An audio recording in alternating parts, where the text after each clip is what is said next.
Assalamualaikum warahmatullahi wabarakatuh. Perkenalkan, nama saya Safa Aulia Putri. Saya dari SMK YPIB Tumbuh Jajar kelas 11 Keperawatan. Jadi di sini saya diberikan tugas oleh guru saya tentang penilaian GCS pada pasien. Penilaian GCS dibagi menjadi 3 macam, yaitu respon membuka mata, respon verbal, dan respon motorik. Jadi di sini saya akan mencontohkan ketiga-tiganya GCS tersebut. Yang pertama, tentang respon membuka mata. Respon membuka mata dibagi menjadi 4, dan nilainya juga ada 4 tentunya. Nah, yang keempat yaitu pasien akan spontan membuka mata. Seperti ini. Nah, otomatis pasien akan spontan membuka mata. Jadi kalau pasien spontan membuka mata, nilainya adalah 4.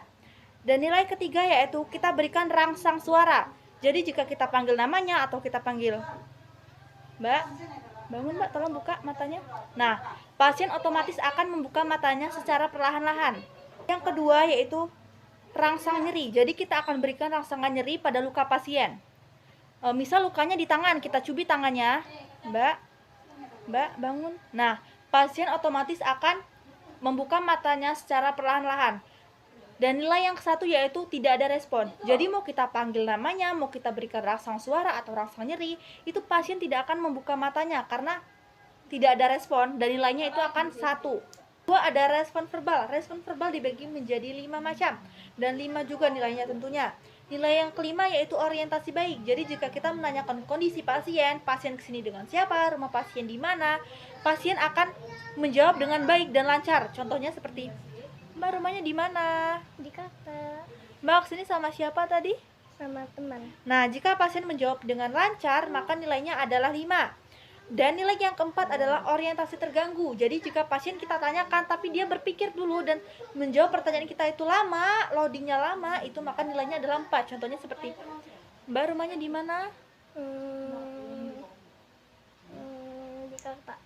Nah, itu maka nilainya adalah 4. Dan nilai yang ketiga yaitu kata-kata tidak jelas. Jadi jika kita nanya apa, dia jawabnya lain. Contohnya seperti kita nanya, Mbak, rumahnya di mana? Dia malah menjawabnya beda.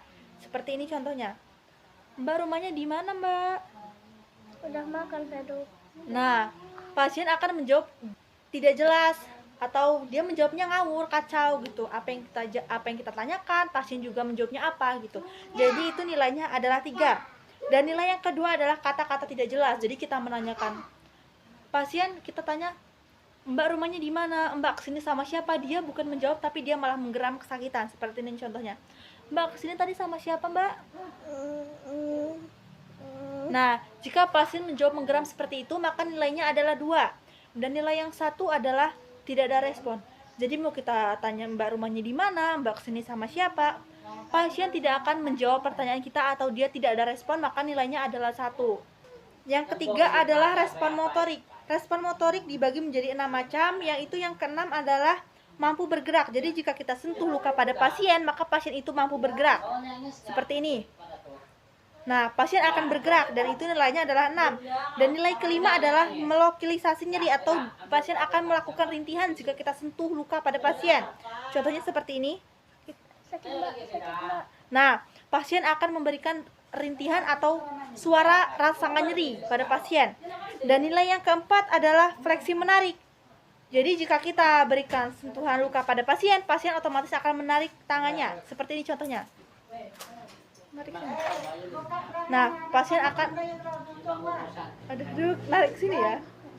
Sabar, bisa.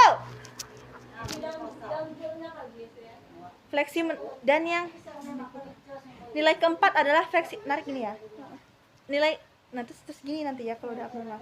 Nilai keempat adalah fleksi menarik. Jadi jika kita berikan luka pada pasien, kita sentuh luka pada pasien, pasien otomatis akan melakukan tarikan. Seperti ini contohnya. Nah, pasien akan melakukan tarikan. Dan nilai yang ketiga adalah fleksi abnormal. Jadi jika kita berikan sentuhan luka pada pasien, kita sentuh luka pada pasien, pasien otomatis akan melakukan menjauh dari lukanya gitu. Seperti ini contohnya. Nah, seperti itu. Dan yang kedua adalah nilai untuk ekstensi. Jadi jika kita berikan sentuhan luka, kita sentuh luka pada pasien, pasien otomatis akan melakukan ekstensi. Seperti ini contohnya.